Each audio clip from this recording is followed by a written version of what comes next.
Aktuálna informácia z miesta štartu je, že Lakalúová s číslom 1 nebude štartovať, bola v moci štartéra, čiže práve teraz sa začala cena Solarsterna, rovina 3. kategórie na 1200 metrov pre dvoročné kone o 56 000 korún. Bol tam jeden pad v boxoch, dopredu ide Sorenta, respektíve je tam Glass of Champagne, Ortia, Sorenta, Sister of Mercy, ďalej tam Rose Tiger,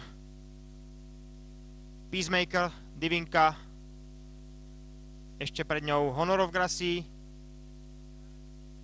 a Lebojme, nevidíme tam Daresa, je tam Dares. V každom prípade prázdnikon už je vpredu, to je nepríjemná situácia. Pole potom vedie Glass of Champagne, Sorenta sa posúva na druhú priečku, na 3. mieste máme v tejto chvíli Peacemakera, ďalej tam už aj Kalša a zvonka dobre finišuje Lebojme, pri bariére ešte Ortia sa snaží, záverečných 300 metrov, nastupuje aj Sister of Mercy, zvonka ešte Glass of Champagne a pri bariére sa rúti Ortia a za ňou Rose Tiger. Takto to vyzerá 100 metrov pred cieľom.